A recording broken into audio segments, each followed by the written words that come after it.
grotesque lies about immigrants, about crime, about cost to the community. This administration's policy that literally ripped babies from the arms of their mothers and fathers. It's one of the darkest moments in our history. Not only is it a national shame, it tarnishes the very idea of America and diminishes our standing in the world. Well, it looks like President Trump's dream opponent just might be, dusting off the old campaign speeches for 2020. Right? That sounds like a campaign speech. Sure looks like it. Really Well, let's bring in Dan Bongino, former NYPD officer, former Secret Service agent, and the host of the Dan Bongino Show. Okay, Dan, darkest moments in our nation's history with the zero-tolerance policy from Joe Biden. Pete, you know what's really incredible about this speech, the spine on this guy to do this, is that this policy was in effect during the Biden and Obama years and was enforced even more grotesquely, to use his words. He starts that thing off by talking about a series of grotesque lies, and then doubly ironic, goes on to lie about what the policy is. This is infuriating me because they just cannot be honest about it. This was a Flores consent decree, a court decree, which mandated we could not hold these children for more than 10 days. It's been in effect way before Donald Trump came into office. And even worse, Pete, Donald Trump signed an executive order asking his DOJ to challenge that policy. And it's the courts that said, hey, we can't. The policy's been in effect for a while. Dan, let me jump in, because I was saying earlier in the show, I was in McAllen, Texas. That was the center created in 2014 because of the response to the surge coming across the border. It is the exact same facility that the Democrats and Vice President Biden's outraged about now. We see also the calls of so many Democrats to abolish ICE. Is it your belief that Vice President Biden is trying to lead now the bandwagon that is just going to say we've got to get rid of any illegal enforcement in this country? Well, let me tell you something. That's a train to nowhere for the Democrat Party. That ends at a track in the middle of a desert somewhere, and it certainly isn't an electoral win. The American public has absolutely zero interest in a policy like that. He may be catering right now, Griff, Biden, but for his presidential run, that I'm sure he's going to do, he's going to engage it, to his radical base for donors, support, volunteers, whatever it may be. But that is not a policy that resonates outside of the coasts and some elitists in the media. That's an electoral loser. Well, we'll see how that plays out. It looks like he is really gearing up for that run in 2020. On another note, though, another story that is making the rounds. Michael Cohen, of course, the former attorney of President Trump. Apparently there is a recording out there of a phone call that he had back before the election in 2016 where they're talking about paying off a former Playboy model and a relationship that she had with President Trump is what she's claiming. How serious is this, Dan? Well, it's serious, Abby, but for all the wrong reasons. It's serious because Bob Mueller is the most powerful and dangerous person in America to the constitutional republic right now. Bob Mueller, I cannot be clearer on this. I've been researching this case now for 7 months. Bob Mueller is investigating Donald Trump. He is not investigating a crime. Unless this Playboy model is a Tsarina of Russia, Bob Mueller is clearly way off the rails from the intention of this investigation, which, by the way, if Russian collusion in American elections, Russian interference, great. Collusion, that's a nonsensical narrative. This will not move the needle on Donald Trump, though, one bit, because the most damaging political narratives are the ones that change some pre-existing notion. Donald Trump's been honest about who he is. This is not going to move the needle on him one bit, but it will move the needle on Bob Mueller as people realize what a witch hunt this is. It is sort of crazy, though, that Michael Cohen would record it, right? Because isn't he the lawyer of all people you feel like you can trust in these moments? It would be your lawyer. So it does make you wonder what was going on and if he felt like he was going to have to use this recording at some point. Well, at a minimum, I agree with you. That was deeply unethical. Now, New York is a one-party consent state, which is, I never liked that law, but meaning if there's two parties on a phone, him and Donald Trump, and obviously Cohen consented, he taped it, it's legal. But again, is it legal yet? Is it ethical? Really? You're talking to your lawyer? And he's recorded your conversations. What was he doing? And what else is out there with this guy recorded? Wow. I mean, if we all think about this, Abby. If we all had our personal conversations recorded, we'd all be a bit uncomfortable. I don't care if you're Mother Teresa. Well, and Rudy Giuliani, the president's current lawyer, has said the recording actually exonerates the president, but we haven't heard it, and it remains to be seen. Another topic the president has talked a great deal about, of course, is the anthem kneelers in the NFL. Now, the NFL thought, or we all thought, maybe they had kind of sort of addressed it in the offseason by saying the team can be fined if there's kneelers or you can stay in the locker room. Then they went to their meetings where the Players Association took issue with that. Now the policy's on hold. No one knows what it'll really be. Well, Griff, the president took to Twitter, as he often does, and took issue with that. He says the NFL national anthem debate is alive and well again. Can't believe it. Isn't it in contract that players must stand at attention, hand on heart? The $40 million commissioner must now make a stand. First time kneeling, out for the game. Second time for kneeling, out for the season. No pay. Now, Dan, I believe that's probably going to move the needle. You know, Donald Trump has a unique ability to put his finger on the pulse of American politics and sense what's really aggravating people. Why does this issue bother so many people? Pete, I know you're a sports fan. Griff, I know you like sports. Abby, you like sports. Everybody likes sports for one good reason. It gets us away from the chaotic political atmosphere, the problems in our lives. We wanted to sit down on Sunday, and we could all agree as Americans the NFL was one of the primary ways to doing that. What did they do?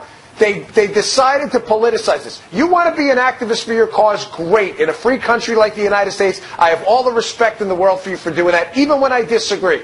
Not on the field of play where we just want to go and watch a game. Trump knows this infuriates people. And by the way, the NFL, this is going to be taught in PR classes and MBA schools in the future and business schools as a way not to handle this problem. They could have cut this thing off 2 years ago. Well, clearly. And every opportunity to screw up, they took it. Yeah, now we're back at the beginning again. Unbelievable. And you think for $40 million, Dan, they might handle it a little better. Yeah.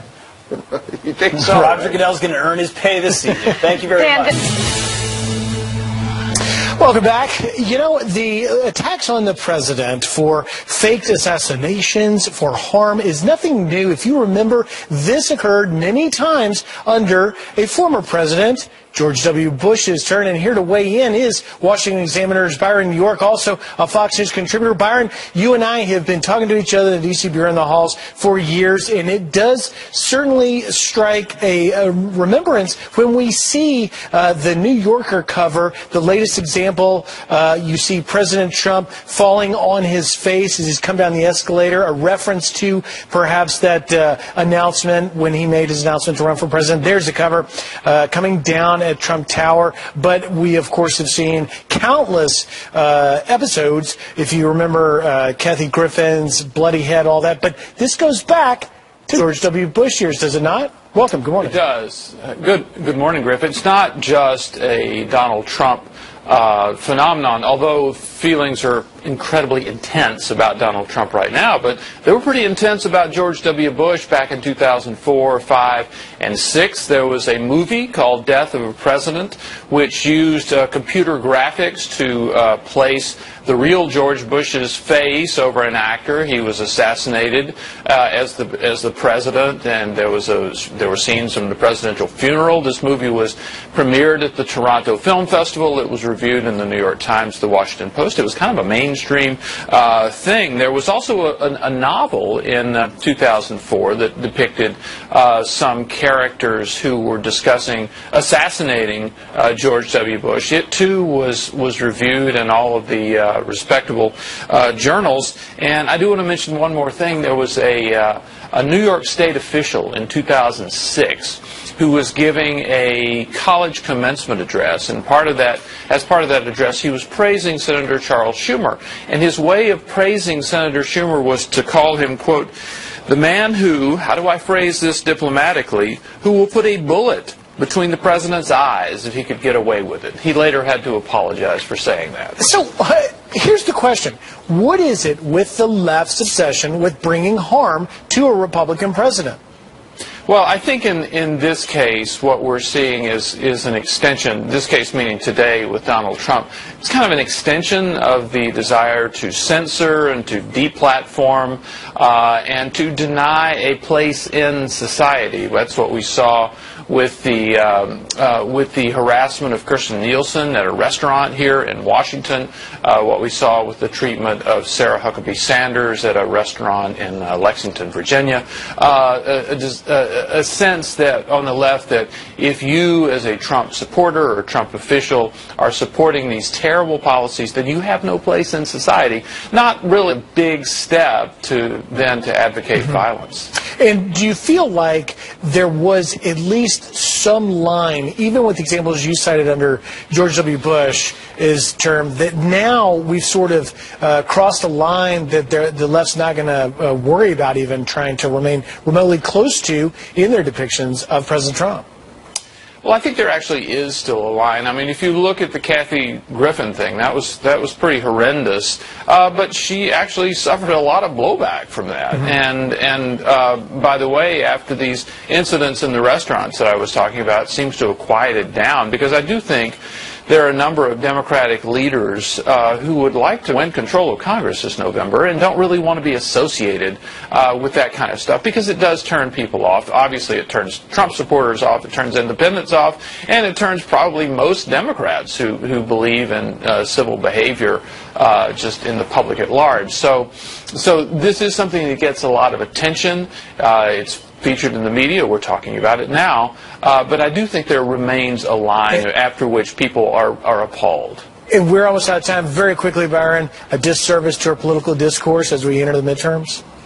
Oh, absolutely. And here again, all you have to do are look at Democratic politicians who do not want to be associated with this. They want to win on things like the economy and jobs. All right, Byron York, Washington Examiner, thanks very much. Have a great Welcome back. Well, Tony Podesta, that man right there, the brother of Hillary Clinton's campaign chairman, John Podesta, has been offered immunity to testify against Paul Manafort, who is in jail awaiting trial. So is this a Democratic double standard? Let's ask Alan Dershowitz. He's a lifelong Democrat, a Harvard Law professor emeritus, and the author of the great book, The Case Against Impeaching Trump. So let me remind our viewers, Professor, that it was Tony Podesta who, along with Paul Manafort in that firm, was also involved in lobbying on behalf of Ukrainian interests in the United States without properly registering. So if Paul Manafort did something wrong, so did Tony Podesta, yet Tony Podesta is getting immunity to testify against Paul Manafort. Why?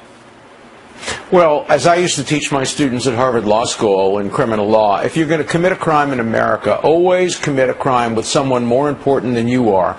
So they'll give you immunity and you can flip against them and they can't flip against you. The special counsel is not interested either in Podesta or in Manafort. They're interested in President Trump.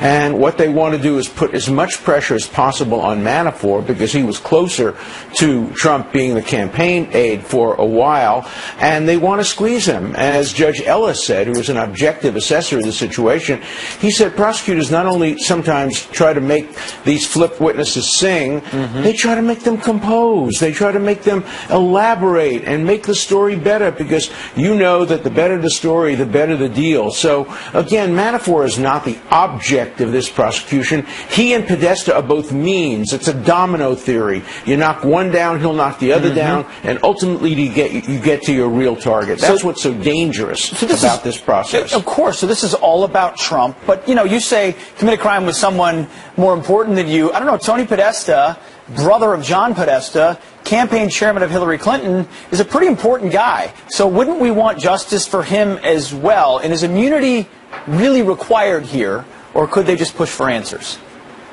Well, first of all, you can get prosecuted even though you have immunity. You get use immunity, not transactional immunity. So you can't use the evidence against you, but they can prosecute. But they probably won't. In the end, they're going to try to squeeze both of them. You say he was offered immunity. You know, being offered immunity is like being offered a disease.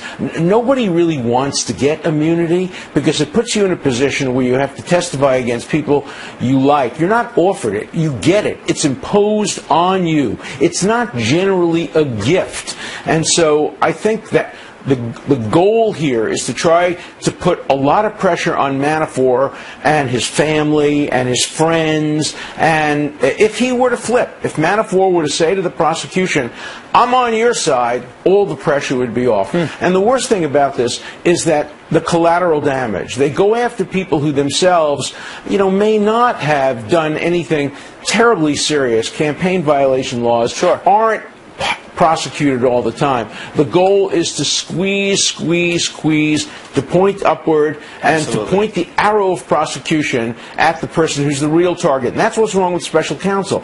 They have targets, and if they don't get their target, they have failed. Well, we know who they're targeting right now, Professor. We only got a couple of seconds left. You've watched this unfold, the collusion portion, for 18 months. Percentage chance they find collusion? Oh, first of all, collusion is not a crime. And I think, they'll have a report. In the report, they'll put together all the pieces, and they'll leave it to Congress to see if they can find something which they deem an impeachable offense. So but I think in the end, it'll just be a report. I'll go with the 0. I'm not in the... Don't like to put words in your mouth, but we'll go with that. Professor Dershowitz, thank you for your time. More Fox and Friends.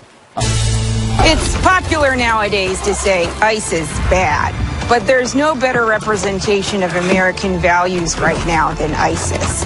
And as an equal opportunity employer, we accept all levels of experience and education, from low to very low, and actively welcome those with diagnosed anger issues. Take it from me. No organization is better than ISIS. Yeah, that actually happened. That is Michelle Wolf. She's a comedian on Netflix comparing ICE to ISIS. You might recognize her because she also did the jokes at the White House Correspondents' Dinner and was quite disrespectful to Sarah Huckabee Sanders, who would now want to bring in Sarah's dad, Governor Mike Huckabee, former governor, Fox News contributor, and, of course, host of the Huckabee on TV. And you know you've made it in life when you are introduced as your daughter's father. Yeah, and that's okay with me, Abby. I don't mind a bit. I love that. We finally got a Huckabee in the White House. It was just not the one I thought it was going to be. Well said. Well, Governor, listening to Michelle Wolf, every time I hear her speak, she just seems very, very angry. Yeah, angry and bitter. She's not funny. Comedians are supposed to be funny. They're supposed to make us laugh. I love satire. It's one of my favorite forms of comedy. But her form of comedy is not satire. It's angry, bitter hate. And how can a person make fun of ISIS and make that like it's funny? I mean, ISIS beheaded a journalist on video. I'd like to know, where is the outrage among the journalists who would like to say to her, this isn't funny? This is a group of people who behead journalists. Governor, I just held a panel with 4 retired police officers, law enforcement officers, and they talked about the culture of disrespect with regards to law enforcement officers. Do you feel like parodies just like this play to continuing that narrative that we should not respect law enforcement officers, whether they be ICE officers or NYPD cops? I think it's a very good point, Griff, and one that every American ought to think about. The people that serve us in the police agencies do so overworked, underpaid, underappreciated, and they put their lives at risk every single day they go out there and even just step up to a car to check a driver's license. They never know who's sitting in that seat and what they're going to do. And to disparage the people who enforce our laws, they don't make the laws. They enforce the laws that Congress has made. If you're mad at the way the laws are, get mad at Congress. Tell them to change the laws. But don't get mad at the people who enforce the laws. They're doing their job. It's a typical mentality of the left. They said intelligence low to quite low. Remember when John Kerry said, if you don't study, you might get stuck in Iraq? The left thinks our police forces and our military is full of people who couldn't do anything else, which is exact opposite of the truth. But we want to take you to another story that touches on the military.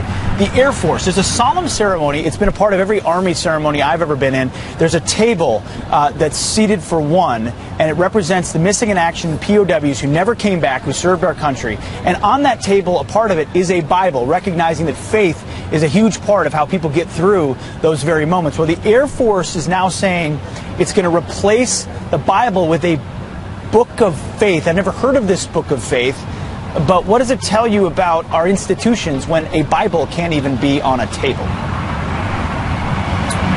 It's embarrassing. It's embarrassing to the nation. We're supposed to be a nation that has freedom of religion, not freedom from religion. This is an issue I'd love to see the president interject himself into. I'd love to see him say, as commander-in-chief of the military, put the Bible back on the table. Let's not be stupid about this. Yeah. All right. Pretty straightforward. On another note, so Slate magazine, I can't imagine you read it every day, Governor. It's a liberal-leaning publication, but there's an op-ed in there by Jamil Bowie, and here's what he says. Says reporters have been trying to find the issue or offense that could fracture Donald Trump's base of support. If there's anything that could break the president's hold on his base, it might be an economic agenda that harms their pocketbooks and hurts their livelihoods. So he's saying if there's anything that could break the Democratic Party apart, it's these economic policies coming from the White House. A lot of people think it's the economics that are the greatest strength for the White House right now. You know, this is a great example of the Trump derangement syndrome, where people honestly believe, from the far left, that if they continue to insult us, call us deplorables, call us a bunch of idiots, that we'll wake up and say, oh my, we should follow the left. We should follow these loony liberals. No, that's not going to happen. And most people are doing better. Their paychecks are bigger. They have bonuses. They have a greater level of security in their jobs. I don't know what the left honestly thinks, but it does show how unbalanced and unhinged they are, how hysterical they have become, that they want to do something to upend the support for the president. But this is the way to do it, because all this does is make president supporters dig in deeper, become more committed to their support for him. You are exactly right. They don't understand they're feeding into the support of the president when they try to track. You reminded us of Bill Maher and saying that we should have another recession. That might be the only way to get Trump out of the White House. So rooting against America is how you root against President Trump. All right. Governor, thank you for your time. We appreciate it. Look out. So far, I'm okay. We'll see. All right. Well, Tennessee Titans' Jarrell Casey saying this week he plans to keep protesting and will take my fine in the upcoming NFL season, despite the league's new rule requiring players to stand if they're outside of the locker room. Well, now it appears the NFL is putting that rule on hold after a fresh round of criticism this week, and that decision now not sitting well with the president. He was tweeting this last night. The NFL national anthem debate is alive and well again. Can't believe it. Isn't it in contract with players that players must stand at attention, hand on heart? The $40 million commissioner must now make a stand. First time kneeling, out for games. Second time kneeling, out for season. No pay. Here to discuss is legendary college football coach Lou Holtz. Coach, thanks for being here. Always a pleasure to have you. Good morning. Good morning. Does it surprise you the NFL has backtracked yet again? Could they have played this worse? No, I don't think it surprises me at all. Everything the NFL does on this, Pete, is a reaction. The players, I think, are very, very emotionally involved, and one of the main problems we have, I think, is social media. People get on Twitter and Facebook and say, hey, you need to kneel for the national anthem, etc. I've been involved in a lot of football games. I've attended one. I've never attended a football game that did not have the national anthem before the game. It's part of the sport. And let's remember this. Years ago, these athletes made $50,000 a year. Now they make multi-millions because the NFL became very popular. It surpassed Major League Baseball as the #1 sport. Now all of a sudden you're really hurting the customer. Yeah. Coach, if you were the NFL commissioner, what would you do today? I would say that if it's your choice, life's about of choices. And number one, I appreciate the choices these athletes have made. You know, they're very talented, but at the same time, they made a lot of sacrifice. They've lifted weights. They've deprived themselves to become great football players. But I'd say it's a matter of choice. You choose to kneel for the national anthem. You're choosing not to play. It's that simple. That's your choice. Now, I'm involved with HUD and, you know, trying to get young people to make good choices. And it's difficult to get athletes involved in this because they have so many other things. I don't know why they're kneeling, but I will say this to every athlete that may be listening. What have you accomplished by kneeling for the national anthem except cause the fan base to go down, the TV viewing audience to go down, the revenue to go down? Now, you haven't accomplished, hey, but let's look at what you've accomplished by being kneeling down during the national anthem. You're hurting the sport, you're hurting the future, you're hurting the revenue for other people coming up. If you want to make your case, it's President Trump said, you know about police brutality, bring it to me, I'll check it on. Yeah, Mike Huckabee. 8 policemen killed this week, and a total of 31 this year, and only 35 all last year. So I just say we have a problem, and kneeling on national anthem does not help it at all. Common sense from Coach Lou Holtz. If you don't stand, you don't play. Sounds like a pretty sound policy to me. Sir, thank you very much. Didn't see that story coming. A Democratic socialist, Alexandria Ocasio-Cortez, is taking her national campaign of socialism. She's taking it from here in New York nationwide. But she appears to have her political colors mixed up. Hello, everybody. I'm so excited to be hopping on here, Senator Sanders' account, and we're here in Kansas City to rally for Brent Welder. We're going to flip this seat red in November. So is she really the new face of the Democratic Party? Here to react is Neil Cavuto, host of Cavuto Live, which, of course, airs right after our show at 10 a.m. Eastern. Neil, good to see you. Good to see you, Annie. So it's kind of nice to fly under the radar and to pick up momentum, but now she is in the hot seat and the eyeballs are on her. She cannot make these mistakes. Well, that's what comes with instant fame, right? Yeah. I mean, it's always a risk. That's the cross-side there every day, guys. But, you know, so she made a mistake here and all. But, you know, there's no doubting, even with these stumbles, she's got the passion of the left with her. And in the midterm elections, that passion can go a long way to getting people out to the polls. Of course, it doesn't necessarily mean you win a general election, let's say, for the presidency. It's very tough to do that. But that's that battle for the soul of the Democratic Party that's going on right now. Well, very interesting. And Neil, there's an AP headline out there today saying that Democratic socialism surging in the age of Trump. It talks about how this is picking up in 19 or 20 states, and they make very clear their platform is very simple: Medicare for all, free college tuition, $15 minimum wage, and abolishing ICE. Is this just going to be a clear choice on the ballot in November? It's way too early to say one way or the other, Griff. I will say this, that it reminds me of that old Maggie Thatcher line. The problem with socialism and the views of the left in general, if I can extend it, is eventually you run out of other people's money. And that's the conundrum, I think, that's going to be faced here, because even trying to rein it in and trying to do the things that we're trying to do right now, we're still building up $1 trillion deficits. So can you imagine if we provided all the stuff that this young candidate wants to espouse? There's just no money in the till for that. Boy, that's right.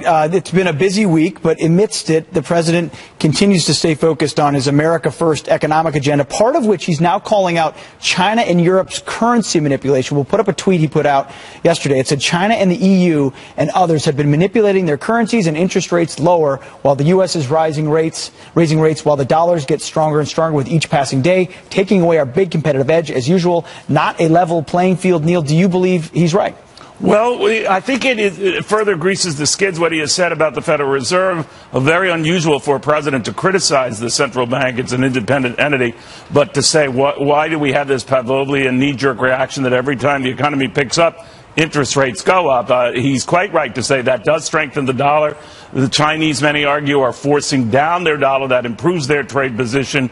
It makes ours worse. So what he is saying in no subtle terms here is that, look, you, Federal Reserve governors and brainiacs, you're killing me here. You know, it remains to be seen how that's going to change policy. I doubt it will, but he's reminding folks the flip side of an improving economy are interest rates that rise. So it's a fascinating battle here, but he seems to like battles, so we'll follow it. He does. And Neil, a big show coming up. Texas Congressman Michael McFaul, Homeland Security Committee Chairman. Much, Doug. Always good seeing you. Doug Wheat, historian extraordinaire. Let's get the read on all of this from Catalina Magazine publisher Kathy Abreu, former New York Republican Congresswoman Nan Hayworth, now, of course, with the Independent Women's Forum. Dan, what do you make of this concerted rush to get every detail on the Trump-Putin meeting? Well, I think, you know, the president's detractors on both sides of the aisle see this as another, target-rich opportunity, obviously.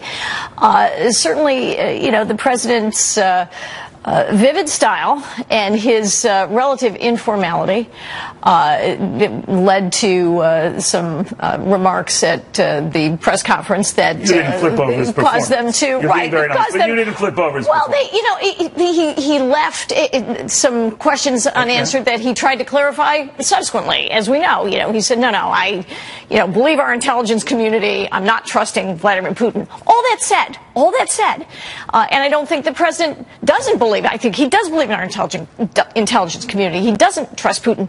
That does not mean that we should summon his interpreter to Congress to reveal the contents of a private and very sensitive conversation. We have a Secretary of State, Mike Pompeo. I know him personally, a fine man who would not mislead the president nor fail to guide him in the ways that the president expects. All right, so go slow with it. Right, Kathy, what do you think of that? What do you think?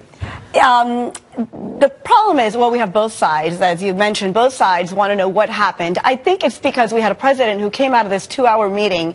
It didn't seem like he had America's best interest. He didn't stand up for America during that conference. His behavior was so bizarre that people want to know what was said. If that's what we saw in public. So you would have liked to see him in a public venue be more critical of Vladimir Putin and not throw our intelligence people under the bus. Absolutely. He was his lapdog. All right, well, that's a little extreme. But do you think after the fact that the president at least righted this by saying that he misspoke? Well, yeah, he had to say something because his behavior was the press conference didn't That's make not what any I asked. sense, Did he comport himself more in line with what you would have liked to have seen at that afterwards? event? Well, he had to. He had to. I understand we that. knew he was going to take to Twitter and fine. Yeah. Do you think then that that's enough? That are you part of this cabal that says every note, talk to the interpreter, drag her honey to Washington? The interpreter, that worries me because interpreters, I mean, they are the vessels. They're just there to communicate. They're not there to take the notes. They're not there. So you to think that's witness. crazy? Yeah, I don't believe that an interpreter was there to take notes for the American public. The interpreter was there to interpret words. I don't even think. So what worries me with this sort of thing is that line I've used again and again, and be careful what you wish for, because future presidents, administrations, Congresses, Democrat, Republican, would have to subscribe to this, that nothing is off bounds in such discussions, and I think sometimes they're required to be. I agree, Neil, and we cannot trust Congress. We cannot trust members of Congress, senators, to be discreet. But, Dan, it's more than that. What they're saying is we don't trust this president because he doesn't seem to trust our intelligence agencies. You disagree with that? I disagree completely. This president, Dan Coats, his own director of national intelligence, made remarks this week that might be interpreted as somewhat different from what the president had said at his press conference in Helsinki. Right. Note well that Dan Coats is still very much in his position as DNI. But also, Dan Coats apparently didn't know about this follow-up invite to Vladimir Putin to come to the United States. The interview with Andrea Mitchell. Right. But again, note well, Dan Coats is still in his position as DNI. This is that the litmus test? As long as they're not fired, they're safe? No, but it tells us, Neil, that the president has a solid working relationship with these very wise, intelligent people in whom he puts his trust. And we can put our trust in him and in them. The president is building our leverage economically and militarily in ways that haven't been done in at least a decade. But, Kathy, I just suspect this is not a done issue. It's going to come up again with the details on this invite for the fall. Right. Where is this going? I mean, more details keep coming out from this private meeting. So yeah, we are concerned what happened during those 2 hours, because what we saw in public was so disheartening. What happened in private? What did he say? So the questions are going to keep coming up from the right and the left. Whoever cares about Barack Obama and assurances he made to a Russian leader, you got to wait till after the election. I don't think Barack Obama ever did. Yeah, I don't recall. I don't think they ever saw this. So we have to wait till after the election before I can do anything. I don't think that Barack Obama would have done well, he never did what our president did with Putin. I mean, this is well, wait a minute, we don't know what those private conversations entailed, right? We never saw a performance. We never saw a performance like Trump's before an international audience. Yeah, but we know a lot about the actions that he took or failed to take, including CFIUS allowing 20% of our uranium to be sold to Russia. Thank you for getting into the uranium thing, because I'd almost forgotten. I still don't understand that whole thing, but fortunately she does. It's a big deal. All right, ladies, thank you both very, very much. Now, to hear a lot of political naysayers telling she isn't the issue, it's what she advocates that could be the losing issue, especially when it comes to calls to eliminate ICE. Why a former ICE director is furious, because Tom Homan is here. We have to occupy all of it. We need to occupy every airport. We need to occupy every border. We need to occupy every ICE office until those kids are back with their parents, period. All right. Cortez among the many Democrats who are saying not only do we have to police ICE, we have to shut down ICE, but they did have a moment this week they could put their action to a vote and their sentiment to the test. They did not. 133 House Democrats voting merely present on a measure that simply advocates support for ICE. We weren't the only ones who picked up on that. No doubt so did former acting ICE Director Thomas Homan, who joins us right now. Thomas, very good to have you back with us. How are you doing? Doing all right. Thanks for having me. What did you make of that vote? I know that was a little unusual because that was a chance for those who were eager to disband ICE, shut it down, whatever they wanted to call it, and they voted merely present on a measure whose only point was to show support for ICE. Exactly. If they're saying they're present but not voting, to the American people and to me, I hope America is watching, they did vote. They chose not to support ICE, so they can say they're present, not vote. But actually, in the minds of America, they voted against ICE. So where's all of this going? I always suspect, I get behind into the political weeds here, that there are some moderate members in the party, the Democratic Party, who are concerned that this far-left push has alienated Americans, 7 out of 10 of whom support ICE and its efforts and are against disbanding it, shutting it down, whatever they want to call it. So they're in this box. The passion is on the far left that espouses views like this, but presumably not the votes, and they're worried. Should they be? Yes, they should be. And, I used to use the terms that those on the far left are misinforming America. In the last 2 months, what I can say is they're lying to America. I just heard the soundbite from that one congresswoman from New York City about occupying ICE. It's reckless for any and it's reckless for anybody, especially a congressman or senator, to say, let's occupy ICE, let's occupy the airports. These are men and women that shouldn't be distracted from their job. They're trying to keep American Airways safe. They're trying to do their jobs, and they shouldn't be distracted. For an example, these people, a lot of Antifa people and the far left, they shut down our ICE office in Portland for a week. So my question is, how many criminal aliens are still walking the neighborhoods in Portland because we're shut down for a week? How many child predators are still walking around because we didn't arrest child predators? How many drug traffickers did we fail to arrest that week? It is just foolish to want to shut down a law enforcement operation. But it went a lot further than Ms. Cortez and her comments. Michelle Wolf, for example. I want you to react to something she said that I'm sure got your goat. Michelle Wolf. I'm Homeland Security Secretary Kirstjen Nielsen. It's popular nowadays to say ICE is bad, but there's no better representation of American values right now than ISIS. And as an equal opportunity employer, we accept all levels of experience and education, from low to very low, and actively welcome those with diagnosed anger issues. What did you think of that? That's supposed to be a comic, taking note of the organization you used to run. I saw that this morning. It's the most repulsive thing I've seen in my 34 years. I heard you say earlier that I'm angry. You're damn right I'm angry, because that is repulsive and there should be outrage over that comment. Let me tell you about what ICE does in terrorism. The Joint Terrorism Task Force. We are an agency that supports a Joint Terrorism Task Force with the FBI. We have the most participants of any federal agency. We investigate terrorism organizations. We have arrested terrorists inside the United States and deported them. We have ICE agents in over 30 countries across the globe that do the visa security program. We actually look at people that want a visa to come to this country. We investigate these people, and we talk to the State Department, should they get a visa or not, based on our investigation. We recommend over 8,000 denials of visa applications. ICE special agents across the world have prevented terrorists from coming to this country. I find it repulsive that this so-called comedian wants to call ICE terrorists when we actually arrest, investigate, and dismantle terrorist organizations. And it's not just comparing it to terrorists, comparing it to ISIS. That's pretty serious stuff. Yeah, ISIS who cut the heads off people. It's just ridiculous. We've saved over several thousand children from drug traffickers. We have arrested, from child predators. We've arrested over 2,000 child predators that have trafficked in children for sexual exploitation and pornography. What ICE officers done in this past year, they arrested over 100,000 criminals walking the streets in our neighborhoods. We've We've seized 981,000 pounds of narcotics in the neighborhoods of this country. What ISIS do is protecting this country and keeping it safe. We're not cutting heads off. We're not a terrorist organization. And it's just insulting to the men and women of ICE. These are men and women that leave their homes every day, the safety and security of their homes, they strap a gun to their hip to defend this nation.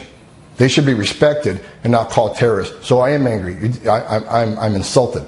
Tom, I'm wondering where all of this is going. Obviously, most Americans support the efforts of ICE to keep us safe and all of that. Obviously, what got this going was when this policy where we were briefly separating kids from their parents, and the president went back to correct that. They're still saying that because of the delay in getting them reunited with their parents, that alone is reason enough to kill ICE. Let's say we do that, though. What do we return to? What was life like before ICE? Well, let me talk about the family separations first. A lot of people are framing ICE agents ripping babies out of the mother's arm. I want someone to give me one example where an ICE agent ripped a baby out of a mother's arm, or a Border Patrol agent. Give me one example where an ICE agent arrested anybody on school grounds or in a church or in a hospital. I hear it every day. Give me one example. As far as the separating families issue, this is at the doorstep of Congress. I went up on the Hill almost a year ago with the head of CBP and the head of CIS asking Congress to fix the loopholes. One of them, the Florida settlement agreement, we can detain families longer than 20 days to see a judge. They refused to fix those loopholes, so the Attorney General did what he had to do operationally to defend our border because Congress failed to defend it. So if anybody wants to blame what happened, why are we doing family separations, you need to look at Congress. So this congressman in New York and Dick Durbin and Nancy Pelosi and the rest of them, they need to look in a mirror. They've failed to do their job and fix the loopholes, and that's what led to the family separations. But you're talking about Border Patrol agents that are separating these families on the zero tolerance policy. These are men and women who, they've joined to defend the nation. They didn't join to change diapers and make formula, but they're doing a very good job. These agents are taking very good care of these children when they are separated, and it's ridiculous that the media wants to misinform America and tell America what we're doing is just factually inaccurate. Do you think this could be mitigated if we just had a wall? The president has been arguing for this wall, got a down payment on it to get it, but he needs a lot of money to finish it. I think upwards of 25, some say $30 billion realistically to do. Do you think that'll ever happen? I hope so, and I think if people look, I was a Border Patrol agent in the San Diego sector way back in 1984, but I used to sit on the line where thousands of aliens rush you at night from the soccer fields. Once they built that wall, the illegal migration, declined greatly. Every place they built that wall, whether San Diego, Yuma, El Paso, every place they built that wall, it worked. Illegal immigration dropped, drug trafficking dropped. It's proven it's 100% effective. So regardless of what the cost is, what cost are you going to put on protecting America and having some national security on the border? I think the wall's needed. It's been proven. And a lot of Democrats voted for a wall a few years ago. Them voting against the wall, it isn't common sense. This is anti-Trump rhetoric and the left pushing their agenda. I'm wondering, I always look at the heart of the problem, maybe because I'm a business nerd here at Fox, Tom, the economy. People come to this country for opportunity because they're certainly not finding it in Mexico. They're not finding it in Central America. So they cross through Central America, up through Mexico, into the United States because the opportunities are clearly here. And by comparison, who wouldn't do that? You could understand it. But I'm wondering if there's something to be said now with the new leader. He's a leftist in Mexico, just elected overwhelmingly by the Mexican people. If you think it's incumbent upon this president to strike a deal, some say just unilaterally, with the Mexicans on trade and other issues that could benefit the Mexicans and us simultaneously, so much so that there would be less reason for anyone to leave Mexico or to sneak out of Mexico. What do you think of that? Actually, this administration is working very hard in Central America and Mexico.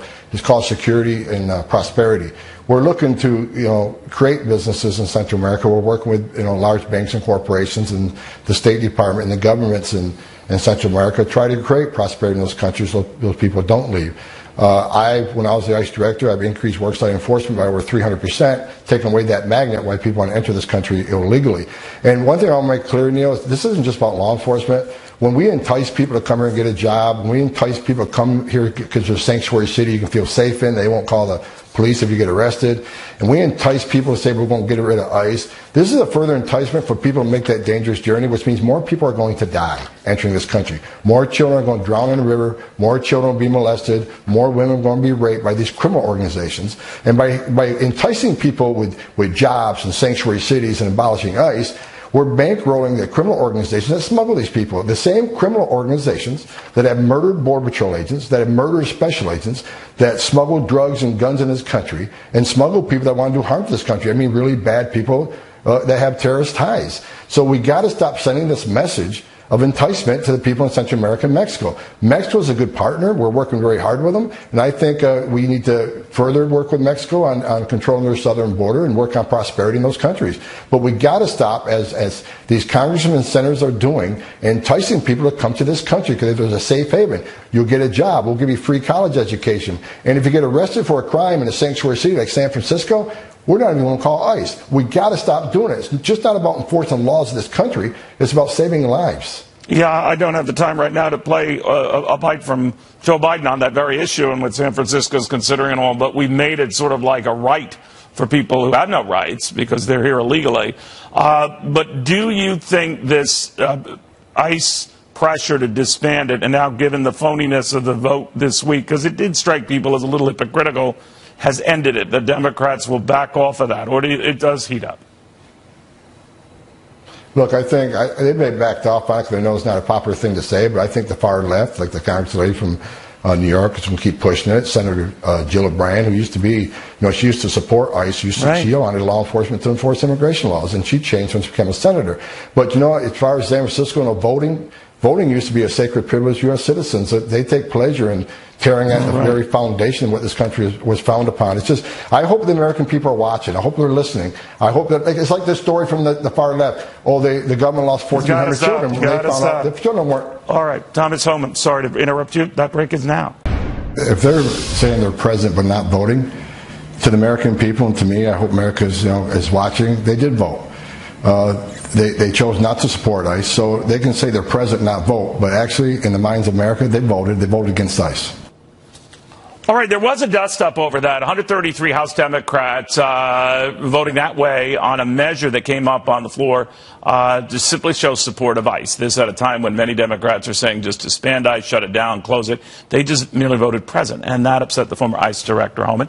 Let's get the read from Catalina magazine publisher Kathy Abreu. Back with us, Fox News contributor Kat Tim. Kat, he's saying that that's a wasted and a mamby-pamby vote, essentially. It is a mamby-pamby vote, absolutely. Voting present is the definition of a mamby-pamby vote. But now it's not really popular to say... I didn't even know they had that option. I didn't know they had that option either. It's just popular now to say that you don't support ICE. It's the new thing, and it wasn't a thing under President Obama, even though there was ICE, obviously, under President Obama. President Obama deported more people than Bush did or any other president before him. But because of some bad publicity that Trump's family separation policy got, which deserved it, I did not support that policy whatsoever. But it's one thing to not support that, another thing to not support ICE overall. Okay.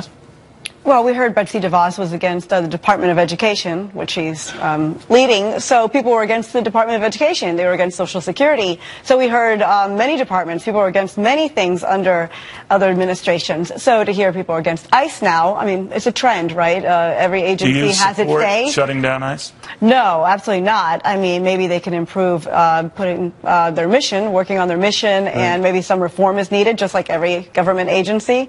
But no. All right, so when you hear a number of Democrats, 133 in the House, say present. I will say this, I don't always agree with you, but you have the courage of your convictions and you stick to them. Thank you. To me, that is mamby-pamby to say present.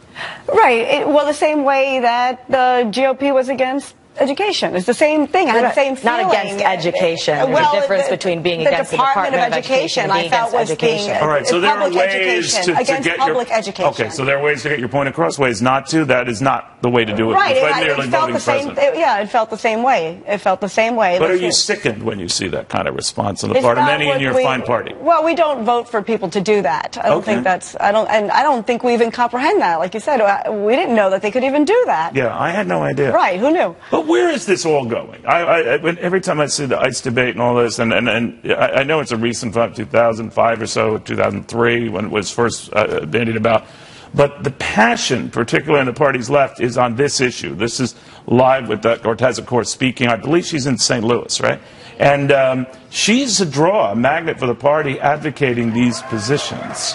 In this case, shut down ICE. In this case, tax the rich, and et cetera, et cetera. What do you think? I think that this shows a huge split in the Democratic Party, which is something that we're continuing to see. We saw in the 2016 elections with the Hillary Clinton Democrats versus the Bernie Sanders Democrats. And I think that she's obviously one of the Bernie Sanders Democrats, and a lot of the Democratic Party seems to have moved way far left on issues, whether it be advocating for socialism or democratic socialism, or whether it be advocating for completely abolishing ICE. We're seeing some segment of this party go way further left than another segment of this party, so it's going to be really hard for them to unify. But that's where the passion is, right, Kat? I mean, is that the future? Is this young lady, all of 28 years old, I believe, the future of the Democratic Party, at least the type that will go out and vote in big numbers? No one believes she's the future.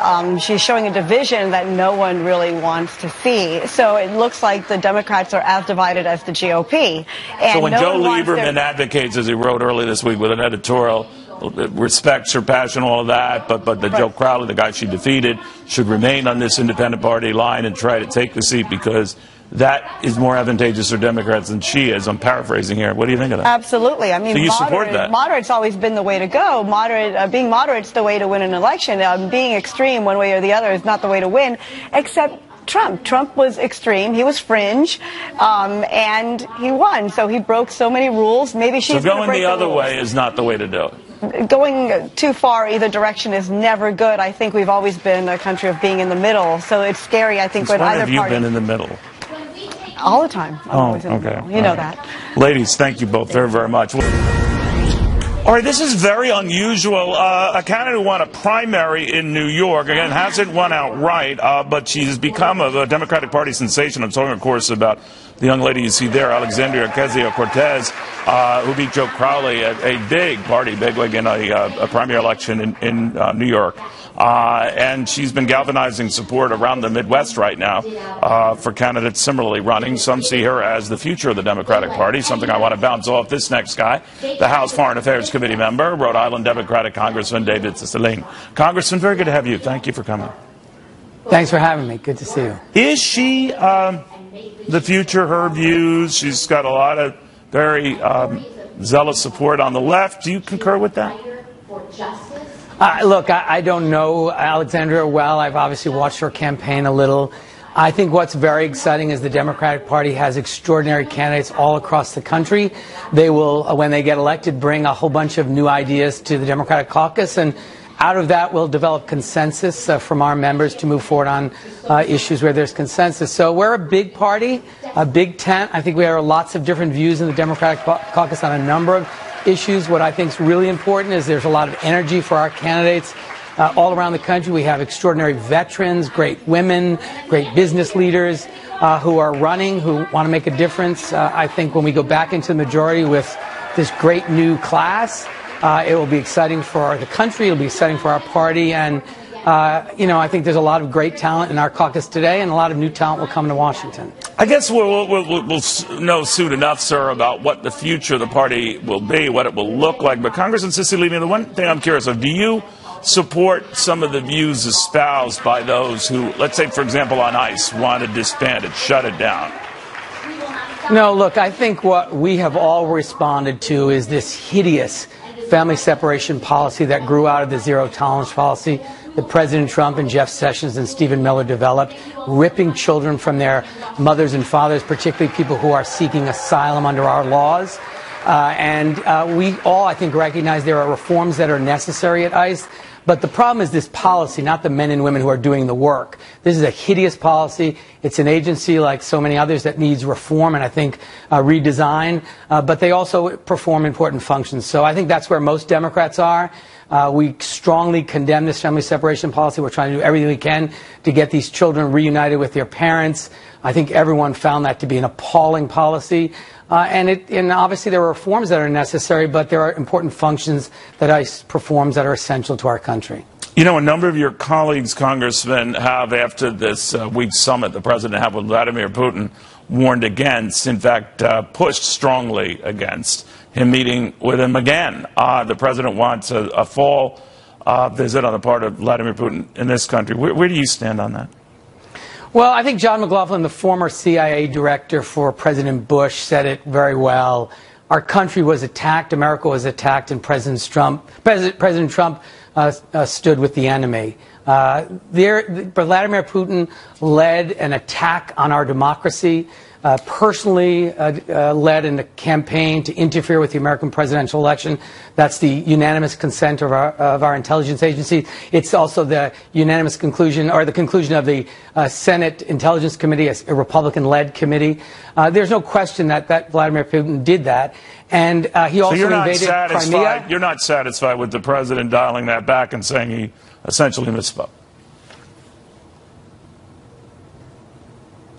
I'm sorry, I'm not satisfied. I'm sorry. Maybe there was an audio issue. That the president said that he dialed that back, said he misspoke, that he didn't want to give the wrong impression. No, look, we have to look at all the president's actions on all of his statements. Here's Vladimir Putin, who's a thug, a dictator, invaded a sovereign country, attacked our elections, is engaged in all kinds of mischief in Syria. He is an adversary of the United States, and the president had a secret meeting with him. We don't know what was said during that 2-hour meeting. Now he's invited him to the White House, to this iconic building which represents our democracy. He ought to have used the opportunity in worldview at that press conference to make it very clear to Vladimir Putin, we know what you did. Do not do it again. The American people will decide who they will elect as president. Are you just as bothered that Barack Obama dropped the ball on that, and he was aware of that intelligence?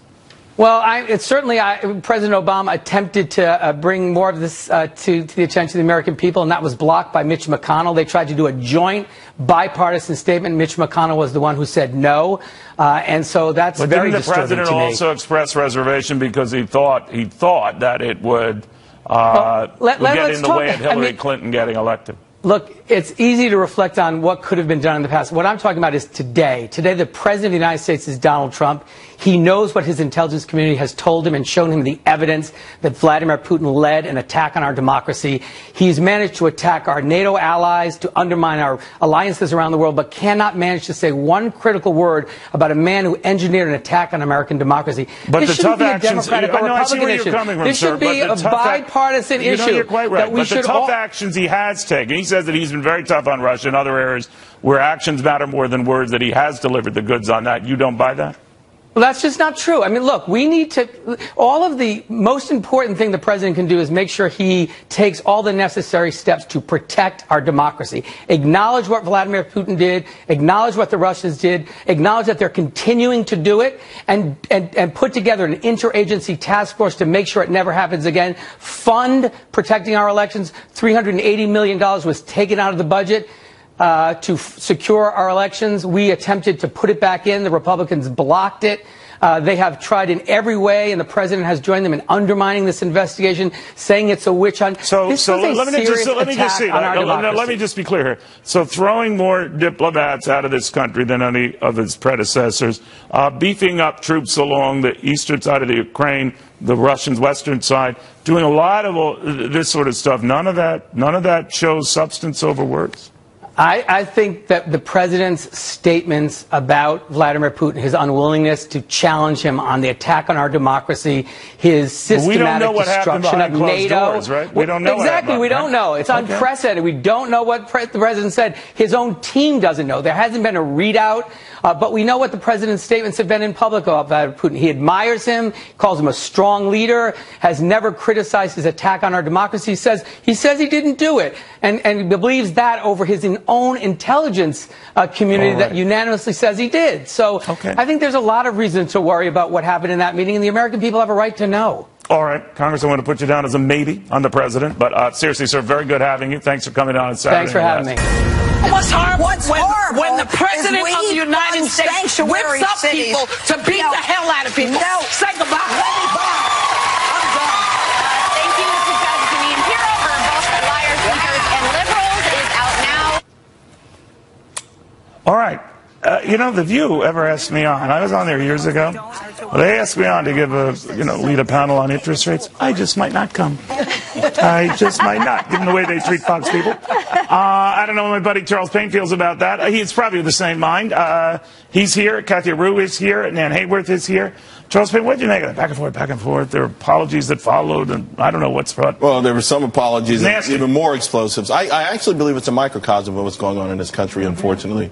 I think we have an incivility crisis going on. I will give props to whoever the person was that read the prompter as they exited. They were like, coming back, we're going to do our cooking segment. I didn't realize that.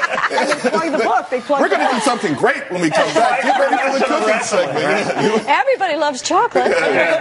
She was really good, whoever she was, but it was ugly. But it is getting crazy, isn't it? I mean... Right, but it's exactly, I mean, it's almost like we were at someone's house, and this is what happens now at the dinner tables. It's Charles's house every day. Over, right?